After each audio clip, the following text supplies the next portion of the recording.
কিন্তু ঈশ্বরকে ধন্যবাদ জানাই যে প্রভু আজকে এই দিনে আমাদেরকে সমবেত করেছেন, যেন আমরা প্রভুর বিষয়ে ধ্যান করতে পারি, একসঙ্গে আমরা আরাধনা প্রার্থনা করতে পারি, আর যেন ঈশ্বরের আশীর্বাদ আমরা আরও লাভ করতে পারি এবং তার পরিত্রাণের বিষয়ে আমরা আরও আরেকটি নিশ্চিত হতে পারি।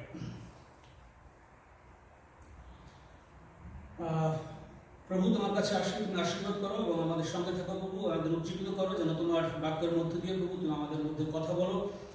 আর প্রভু, আমরা তোমার কাছে এই প্রার্থনার মাধ্যমে আমরা আমাদের আবেদন নিবেদন আমরা জানিয়ে থাকি, তুমি এই সময় আমাদের সঙ্গে থাকো এবং তোমার বাক্যের থেকে তুমি আমাদেরকে শিক্ষা দান করো প্রভু। তোমার কাছে এই প্রার্থনা যাচনা করি, দয়া শ্রবণ গ্রাহ্য করো, আমেন। আমি আজকে যে বিষয়টি নিয়ে আলাপ করতে চেয়েছি সেটি আসলে আমি চিন্তা করছিলাম আসলে কি বিষয় আমি বলতে পারি। আর আমি দেখলাম যে আমার কাছে ছোট্ট একটি পুস্তক, যেমন ফিলিমনের প্রতি যে প্রেরিত পৌলের পত্র, সেখান থেকে আমি কয়েকটি কথা আজকে বলতে চাই। যে সুন্দর একটি সত্য ঘটনা, এই সত্য কাহিনীর মধ্য দিয়ে আমাদেরকে প্রেরিত পৌল কিভাবে আধ্যাত্মিকভাবে অনুপ্রাণিত হয়ে আমাদেরকে উজ্জীবিত করেছেন।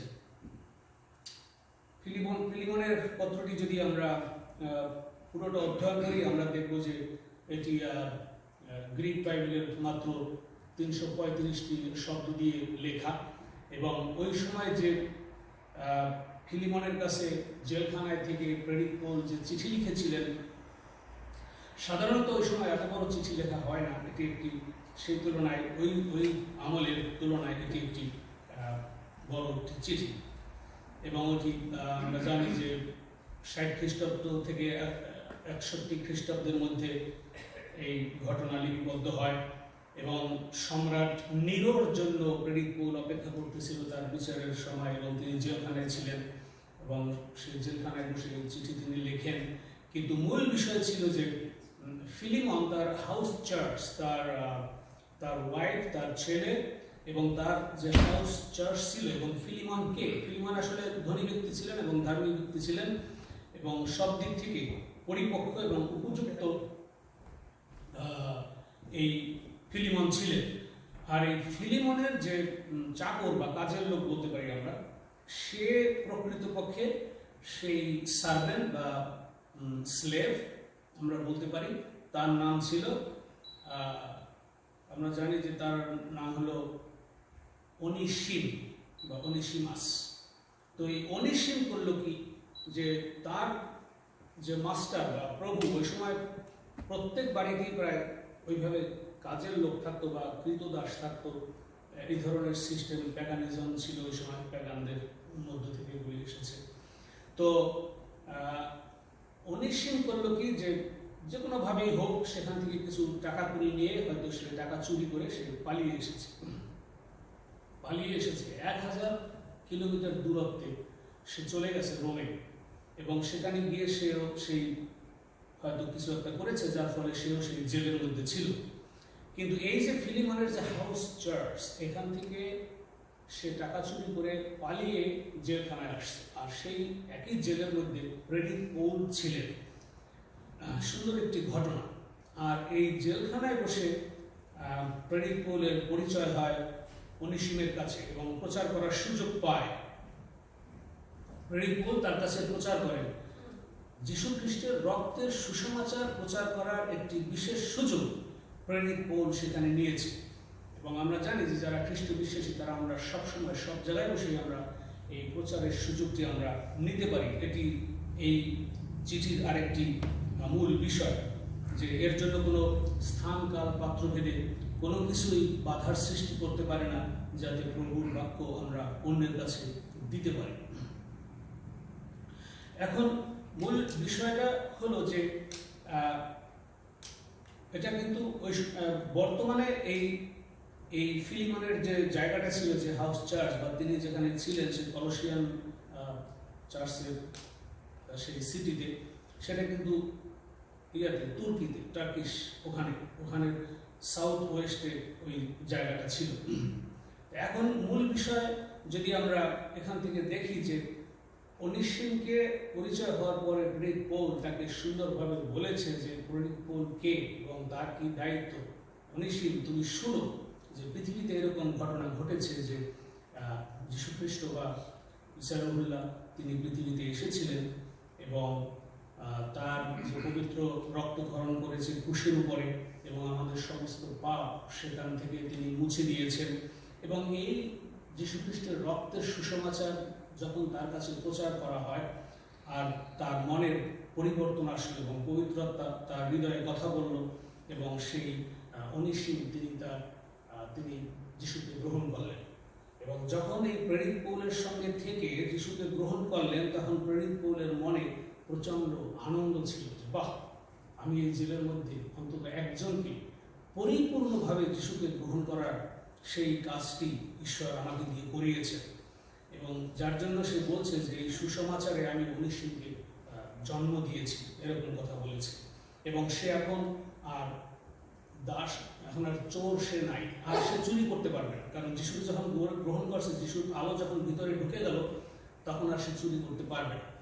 তো আজকের এই ফিলিমনের গল্পটার মূল যে সার অংশ, যে থিম, সেটা হলো আসলে লাভ অ্যান্ড ফরগিভনেস।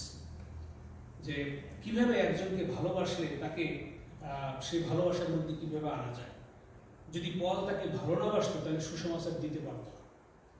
এই ভালোবাসা দিয়েই তার সাথে সম্পর্ক গড়ে ওঠে এবং যখন সুসমাচার দেয় তখন সে অনুতপ্ত হয়।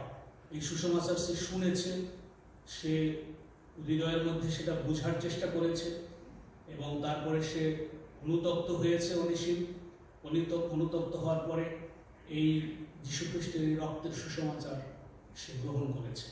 আর গ্রহণ করার ফলে তার ভিতর যে যীশু খ্রিস্টের যে আলো, যে লাইট, যে লাভ, এটা তার ভিতরে একেবারে সম্পূর্ণভাবে ভিতরে সেটা স্থায়ীভাবে হৃদয় সিংহাসনে সেই ভালোবাসা, খ্রিস্টের ভালোবাসা তার ভিতরে রয়ে ঢুকে গেল এবং সে সেখান থেকে এমন পরিবর্তন হলো যে সে নিজে উপযুক্ত হলো। এখন আগে ছিল মাস্টার এবং সার্ভেন্ট, এর ভিতরে একটা ক্লাসিফিকেশন ছিল। যখনই অনিশিম এখন খ্রিস্টের কাছে আসছে, মানে একই স্পিরিট, একই বডি যীশু খ্রিস্টের, যখন যীশুকে গ্রহণ করে তখন আমরা একই বংশের ভিতরে ঢুকে যাই, আব্রাহাম বা ইব্রাহিমের বংশে আমরা ঢুকে যাই। এবং যেহেতু যিশুর ঈশ্বরই প্রতিজ্ঞা করেছে যে সবাই আব্রাহামের বংশের মধ্য দিয়ে সেই স্বর্গীয় রাজ্যে সবাই আসতে পারবে। তো এই অনিশিমের পরিবর্তনের ফলে প্রেরিত পৌল যে অনুরোধ করে এখন ফিলিমনকে বলেছে, হে ফিলিমন, যাকে তুমি ঘৃণা করতেছো, যে তোমার চাকর, যে তোমার টাকা পয়সা চুরি করে এখানে চলে এসেছে, আজকে সে প্রফিটেবল, তার মানে সে সহায়ক, আমাদের ভাই হয়েছে, খ্রিস্টেতে ভ্রাতা। এই যে কথাটা আমরা বলি, এর একটা উপযুক্ত উদাহরণ এই চিঠির মধ্যে, যে খ্রিস্টেতে তখন একজন ভাই হয়।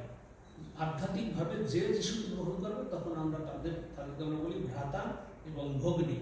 তো এই জন্য প্রেরিত পৌল তাকে চিঠি লিখে দিয়েছে যে আমি তাকে তোমার কাছে পাঠাচ্ছি ফিলিমন, তোমার প্রতি আমার অগাধ বিশ্বাস, তুমি ধার্মিক, তোমার সম্পদ আছে, তোমার হাউস চার্চ আছে, সবই তোমার আছে, কিন্তু আজকে তোমার চাকর হিসেবে তোমার কাছে যাচ্ছে না, তোমার কাছে যাচ্ছে সম্পূর্ণ একজন বিশ্বাসী হয়ে। এবং আমি আমার প্রাণতুল্য এই অনিশিম, এরকম বাংলা প্রেরিত পৌলের চিঠির মধ্যে বলেছেন যে প্রাণতুল্য, তার মানে কি একেবারে নিজের করে সে ভালোবেসেছে। কারণ কোনো ধরনের তফাৎ এখন আর করা সম্ভব নয়। যেই খ্রিস্টকে বিশ্বাস করেছে, কোথায় প্রেরিত পৌল তিনি একজন অ্যাপোস্টল, তিনি একজন প্রেরিত, কিন্তু সেই প্রেরিতত্ব, সেই গর্ব প্রেরিত পৌলের ভিতরে এক ফোঁটাও আসে।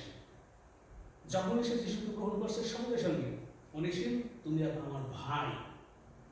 বিশাল ব্যাপার, বিশাল।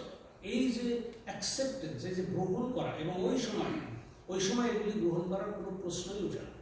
কারণ ওই প্যাগানিজমের যুগে ওই সময় সবসময় চাকর তো চাকরি, সব ক্লাসিফিকেশন। তো সেই ব্যারিয়ার ভেঙে আজকে অনিসিমকে প্রেরিত পৌল তার প্রাণের তুল্য ভাই হিসেবে গ্রহণ করেছে এবং সেই একই নিবেদন সে ফিলিমনকে জানিয়েছে, ফিলিমন তুমি বোঝার চেষ্টা করো প্লিজ, এমনকি যে টাকা পয়সা সে চুরি করে নিয়েছে প্রয়োজনে আমি তোমাকে তা ফেরত দিব, কিন্তু সে যে যিশুকে গ্রহণ করে আমাদের একাত্মায় ভ্রাতা হয়েছে এটাকে অস্বীকার আর করার কোনো সুযোগ নেই। সুতরাং ফিলিমন তুমি দয়া করে তোমার হৃদয় থেকে বোঝার চেষ্টা করো। আমি প্রেরিত পৌল তোমাকে বলেছি সেই জন্য না, কিন্তু তোমার হৃদয় দিয়ে তুমি উপলব্ধি করার চেষ্টা করো যে আজকে তোমার চাকর তোমার ভাই হয়েছে, তুমি কিভাবে তাকে গ্রহণ করবে এবং সেটা তোমার অন্তর থেকে আসতে হবে। চিঠির মধ্যে পরিষ্কার বলছে স্বতঃস্ফূর্তভাবে আসতে হবে। আমি প্রেরিত পৌল বলছি তাই বলে নয়, কিন্তু তুমি স্বইচ্ছায় হতে হবে। হ্যাঁ, পরিষ্কার বাংলাটা এরকম লেখা রয়েছে, আমরা 14 পদে পড়ি, কিন্তু তোমার সম্মতি বিনা কিছু করিতে ইচ্ছা করিলাম না, মানে প্রেরিত পৌল তাকে ব্যবহার করতে চেয়েছিল যেন তোমার সৌজন্যে আবশ্যকতার ফল না হইয়া স্ব ইচ্ছার ফল হয়। মানে তুমি এখন আধ্যাত্মিকভাবে বোঝার চেষ্টা করো যে এই ক্লাসিফিকেশন এখানে কোনো কাজে লাগবে না, কি বড় আর ছোট নো। যখনই সে যীশু খ্রিস্টকে গ্রহণ করেছে তখন সে আমাদের আধ্যাত্মিক ভাই এবং বোন আমরা হয়ে যাই এবং স্বর্গীয় স্থানে ঠিক একই পরিচয় থাকবে আমাদের ভাই এবং বোন সবাই খ্রিস্টেতে, তার একই সৃষ্টি, একই আত্মা এবং খ্রিস্টের একই বডির সাথে আমরা কানেক্টেড হয়ে যাই। এই জন্য এটা উইলিংলি হতে হবে, এটা যে নেসেসারি সেজন্য নয়, কারণ এটার জন্য এবং হোলি স্পিরিটই ফিলিমন তোমাকে সাহায্য করবে। হোলি স্পিরিটের একটা কাজ হলো সে কমফোর্টার, মানে সহায়ক। কোনোভাবেই পবিত্রতা কোনো বিষয় আমাদেরকে অনেক অনেক পেরেশান হয়ে অনেক কষ্ট করে আমি আর পারছি না এটা মেনে নিতে, সেরকম না। যখন পবিত্রতা ভিতরে থাকে তখন সে সফট, তখন তার সেই গ্রহণযোগ্য ক্ষমতা বেড়ে যায় এবং সেটা পবিত্রতা ঘটায় সেই ভালোবাসার মধ্যে, তখন আর ক্লাসিফিকেশন থাকে না। এবং এই যে সুন্দর একটি কাহিনী যে চুরি করে অনেক দূরে আসলো, সে একজন ধরেন একজন চোর, সে একদিকে সার্ভেন্ট, একদিকে সে দাস, কিন্তু আজকে যখনই সে পরিবর্তন হয়েছে সেই চোর বা দাস সে আজকে সঙ্গে সঙ্গে মালিকের ভাই হয়ে গেছে। মাস্টার অ্যান্ড সার্ভেন্ট সেম ক্যাটাগরিতে এসে গেছে। পৃথিবীতে আর কোনো সিস্টেম নাই যে এই দুইজন এক ক্যাটাগরিতে আসতে পারে, একমাত্র হোলি স্পিরিট এবং যিশুরই আধ্যাত্মিকতা, এটা দিয়ে মানুষ এক হইতে পারে। আর কোনো সিস্টেম পৃথিবীতে এখন পর্যন্ত আসে নাই, আসবেও না। তো এই জন্য এটা দিয়ে আর একটা বলা হয়েছে যে দাসত্বের মৃত্যু হইল, এবং প্রফিটেবল বলা হয়েছে যে সেই দাস আগে কাজ করতো হুকুমে, যে আমি কাজ না করলে তো আমার বাদ দিয়ে দেবে বা আমাকে মারবে, আমাকে ইয়ে করবে, এবং তখন সে ভয়ে কাজ করত এবং যতটা কাজ করত সেটা অত প্রফিটেবল ছিল না। কিন্তু যখন যিশুতে বিশ্বাস করেছে তখন সে তো আমার মালিক না, সে তো আমার ভাই, তখন তার কাজের গতি 1000 গুণ বেড়ে যায় এবং কাজের কোয়ালিটি অনেক বৃদ্ধি পায়। এইটাই হলো আসল রহস্য, যে যখন খ্রিস্টেতে এক ভাই থাকে এবং খ্রিস্টেতে যখন সবাই এক হয় তখন এই ঘরে কেউ থাকবে না, কিন্তু আমি যদি একা কাজ করি আমি কোনো কাজে ফাঁকি দিব না। এই মেন্টালিটিটা আসবে কিন্তু তখন, এটা হলো স্পিরিচুয়াল ওয়ার্ড, যে আমি আর কাজে ফাঁকি দিতে পারবো না। কারণ কি, আমি এখন ঈশ্বরের সঙ্গে বা খ্রিস্টের সঙ্গে দায়বদ্ধ, আমি আমার মালিকের সঙ্গে নয়, খ্রিস্টের সঙ্গে দায়বদ্ধ। সুতরাং আমি আর এই ফাঁকি চালাকি এগুলির মধ্যে আমি আর যেতে পারবো না। এই জন্য প্রেরিত পৌল ফিলিমনকে খুব প্রত্যয়ের সঙ্গে, দৃঢ়তার সঙ্গে এই আশ্বাস দিয়েছে, ফিলিমন সে এখন তোমারও উপযোগী, আমার জন্য প্রফিটেবল, কারণ সে এখন আমাদের ভাই। অদ্ভুত একটি বিষয়। এবং এই বিষয়টি যদি আমরা কলসীয় 3:11 পদে আমরা যাই, সেখানে দেখব যে এখন আর আমরা দাস নই, আমরা সবাই সমান এবং খ্রিস্টই স্বর্গের সর্বা। যদি আমরা গালাতীয় 3:28 পদে যাই, যিহুদি কি গ্রিক, যদি কেউ খ্রিস্টেতে একবার থাকে তাহলে সকলেই আমরা খ্রিস্টেতে এক, কারণ তিনি হলো আমাদের পূর্ণাঙ্গ দেহ আর আমরা তার সহযোগী শাখা। ইফিসীয় 2:11-12 যদি দেখি যে পূর্বে আমরা মাংসিক ছিলাম, খ্রিস্টবিহীন ছিল। আজকে অনিসীম যিশুকে জানে নাই, খ্রিস্টবিহীন ছিল। এখন সে খ্রিস্টকে জেনেছে। বিশাল চেঞ্জ, বিশাল পরিবর্তন। এই পরিবর্তন কত দিনের জন্য? অনন্তকালীন বলছে, অনন্তকালীন পরিবর্তন। আনবিলিভেবল। সে একটা চেঞ্জ হয়েছে শুধু জাগতিকভাবে নয়, আধ্যাত্মিকভাবে। এবং তিনি স্বর্গরাজ্যের প্রজা হয়ে গেছে অনিসীম। এই জন্য আমরা সবাই এক। গালাতীয় 1:4 বলা আছে যে ঈশ্বর চাইলেন যেন এই মন্দ যুগ থেকে আমরা উদ্ধার পাই, এবং তার একটি বিশেষ চিহ্ন এই চিঠির মধ্যে, যে অনিসীম বিশ্বাসী লোক ছিল না।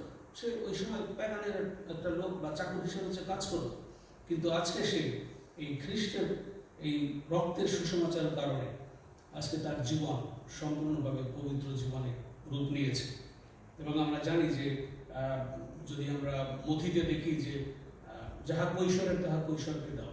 যখন আমরা নিয়মের আন্ডারে থাকি তখন আমাদের সেই নিয়ম পালতে হয়, কিন্তু তারপরে আমরা শত্রুদেরকে যেন আমরা প্রেম করি, বা যারা আমাদেরকে তাড়না করে তাদের জন্য যেন আমরা প্রার্থনা করি। এটা মথি 5:44 আমরা দেখি। তো আজকে অনিসীম সে চোরও না, শত্রুও না, সে আজকে বন্ধু, আর একদিকে সে ভাই। সুতরাং সেই আবেদন ফিলিমনকে প্রেরিত পৌল জানিয়েছে। এবং প্রথম তিমোথেও 6:11-16 যদি আমরা পড়ি, সেখানে আমাদের জন্য কিন্তু আমরা জানি যে অনিসীম যদি আজকে এই মূল বিষয়টি যদি প্রচার করা না হইত, তাহলে হয়তো অনিসীম আজকে খ্রিস্টের কাছে আসতে পারত। আর সেই মূল বিষয়টি ছিল যোহন 1:12 এবং 13। কিন্তু যত লোক তাহাকে গ্রহণ করিল, সেই সকলকে যাহারা তাহার নামে বিশ্বাস করে তাহাদিগকে ঈশ্বরের সন্তান হইবার ক্ষমতা দিলেন। ঈশ্বরের সন্তান হইবার ক্ষমতা কে দিলেন? ঈশ্বরে দিলেন। কাকে দিলেন? শুধু অনিসীম নয়, যত লোক পৃথিবীতে যীশু খ্রিস্টকে বা ঈসা রুহুল্লাহকে নাজাতদাতা হিসেবে গ্রহণ করবে, প্রত্যেকটি লোক সরাসরি সৃষ্টিকর্তা বা এলোহিম বা ঈসা রুহুল্লাহ সন্তান হইবার ক্ষমতা পাইবে। এবং 13 যখন 1:13 যদি দেখি, তাহারা রক্ত হইতে নয়, মাংসের ইচ্ছা হইতে নয়, মানুষের ইচ্ছা হইতেও নয়, কিন্তু ঈশ্বর হইতে জাত। এই কথা মানে অনেক সময় আমরা মুখস্থ করি 13 আর যায় না। তাহারা রক্ত হইতে নয় মানে কোনো কর্মের দ্বারা নয়। রক্ত হইতে নয় কি মানে আমরা যদি চিল্লাই ওইভাবে আমরা করি যে যেমন ওই যে মহরমের সময় করে গায়ে রক্ত বের করে যে আমরা ঈশ্বরের কাছে যাবো, এই করলে নানা প্রচেষ্টা মানুষ করে, শরীরের রক্ত বের করে পর্যন্ত চেষ্টা করে যাতে কিভাবে তারা সৃষ্টিকর্তার কাছে পৌঁছাবে, সৃষ্টিকর্তাকে কিভাবে পাওয়া যায়। কোনোভাবে হবে না। মাংসের ইচ্ছা হইতে নয়। আমি যত চেষ্টা করি, আচ্ছা আমি খুব ভালো কাজ করবো, আচ্ছা আমি ওই সাহেবকে ধরবো, ওই প্রচারককে ধরবো, যেভাবে হোক আমাকে পরিত্রাণ পাইতেই হবে। এই যে আমার যেটা মানসিক যে একটা ইচ্ছা, কোনো কাজ হবে এটা দিয়ে হবে না। এটা টোটালি আধ্যাত্মিকতা, ভিতর থেকে আসতে হবে। মানুষের ইচ্ছা হইতেও নয়, কিন্তু সম্পূর্ণরূপে ঈশ্বর হইতে ভিতর থেকে এই আধ্যাত্মিকভাবে পবিত্রতার অনুপ্রেরণায় তাকে আসতে হবে। এই জন্য আমাদের সতর্কতাও দিয়ে দিয়েছে যে এখন একজন গ্রহণ করার ফলে, কারণ আমাদের যে চারিদিকের যে পারিপার্শ্বিক অবস্থা বা আমরা যে ওই সময় তো আরো খারাপ অবস্থা ছিল প্যাগানিজম, তবু এখনো সে খারাপ অবস্থা নাই তা না। আমাদের যেমন যীশু খ্রিস্টের নাম নিয়েই তো বহু ডিনোমিনেশন আসছে এবং অনেক ধরনের শিক্ষা মানুষ এই একই বাইবেল ব্যবহার করে একে অপরের বিপক্ষে কাজ করতেছে। এই জন্য সতর্কবাণীও রয়েছে।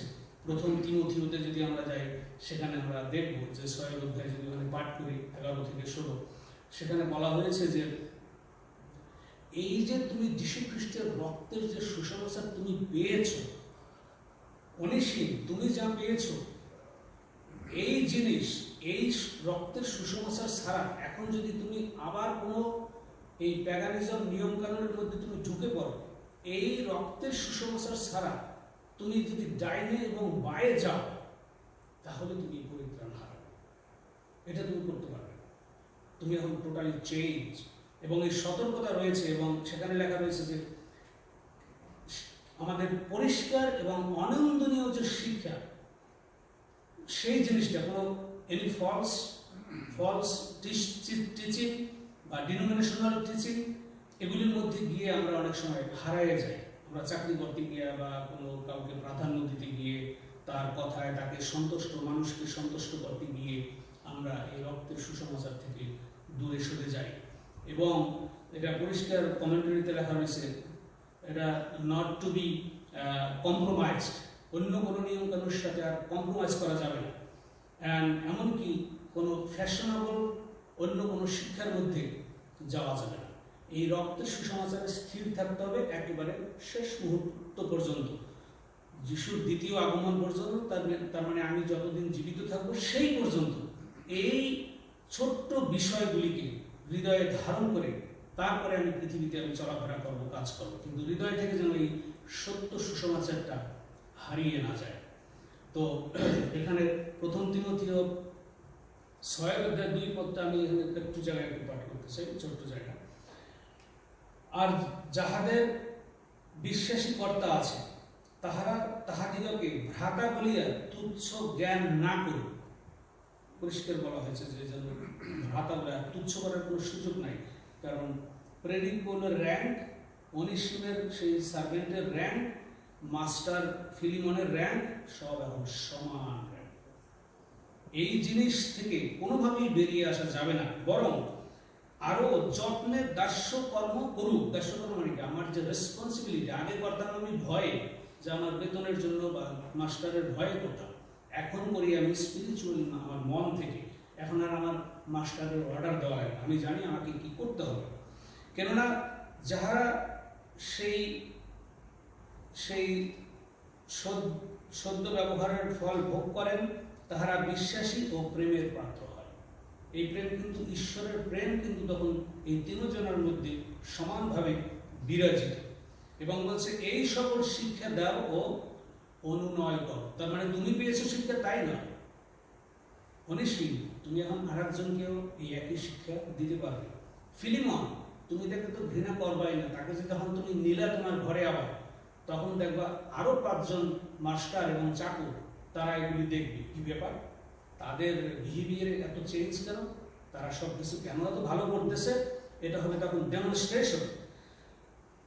3 পদে লেখা রয়েছে, যদি কেহ অন্য বিধ শিক্ষা দেয় এবং নিরাময় বাক্য, অর্থাৎ আমাদের প্রভু যীশু খ্রিস্টের বাক্য ও ভক্তির অনুরূপ শিক্ষা স্বীকার না করে, এই যে রক্তের ছোট্ট বিষয়টি, যিশুকে গ্রহণ করলে পরে পবিত্র আত্মা আসবে, পবিত্র আমার ভিতরে, you are empowered and changed, রূপান্তরিত হয়ে গেছে, সম্পূর্ণ নতুন মনুষ্য।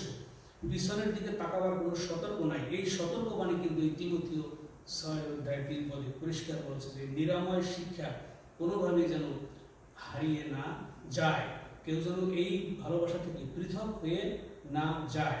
এটাকেই বলা হয়েছে যে পুরাতন নিয়ম থেকে আমরা এখন নূতন নিয়মের মধ্যে চলে আসছি। নূতন নিয়মটাই হলো ইউনিভার্সাল, এবং দিস ইজ দ্য ট্রু। এইটাই স্বর্গরাজ্য। এই স্বর্গরাজ্যের যে শিক্ষা এবং এই স্বর্গরাজ্যে যেতে হলে যে পবিত্রতা লাগে, এই পবিত্রতা যেন কোনোভাবেই হারিয়ে না যায়। যখনই যিশু ক্রুশে মরল, বিশাল এক চেঞ্জ চলে আসে। এর যিশু ক্রুশের আগের যে ঘটনা সব প্রফেসিফাই করা হয়েছে, যখন যিশু আসছে সব কিছু এক্সিকিউটেড করা হয়েছে, ইমপ্লিমেন্টেড করা হয়েছে, এবং everything is now holy, everything is holy, holy and holy. এই জন্যই বারবার প্রেরিত পৌল খুব সাবধানতা অবলম্বন করছে যে পেয়ে তুমি হারিও না, পরিত্রাণটা যেন তোমার মিস হয়ে না যায়। এখন থেকে যিশুর সঙ্গে তোমার যে সর্বক্ষণ সম্পর্ক, সেটাই হলো আমাদের যিশু খ্রিস্টের আধ্যাত্মিক ধর্মটা হয়েছে কন্টিনিউয়াসলি যিশুর সঙ্গে সম্পর্ক, প্রার্থনা এবং বাইবেল পাঠ। আপনি যেখানে যাবেন মনে মনে কথা বলেন যিশুর সঙ্গে, মনে মনে প্রার্থনা করেন, যিশুর সঙ্গে কথা বলেন, বাইবেলের অধ্যয়ন করেন। বাইবেলের মধ্যে দিয়ে ঈশ্বর আমাদের মধ্যে কথা বলতেছে, আর প্রার্থনার মধ্যে দিয়ে আমরা যিশুর সঙ্গে কথা বলতেছি, এবং এটি হবে সার্বক্ষণিক। এটা কোনো টাইম টেবিল নাই, 24 hours a day. So that's our challenge. So বন্ধুগণ, আমি অনুরোধ জানাই যেন আমরা এই নিরাময় শিক্ষাকে আমরা যা পেয়েছি, যে পরিত্রাণ পেয়েছি, তা যেন আমরা না হারাই, বরঞ্চ আমরা যেন একটি উদাহরণ হিসাবে যিশুর এই রক্তের সুসমাচার অন্যকে আমরা দিতে পারি। সকলকে আরেকটিবার ধন্যবাদ। প্রভু সকলকে আশীর্বাদ করুন। সবাই সুস্থ থাকুন, ভালো থাকুন।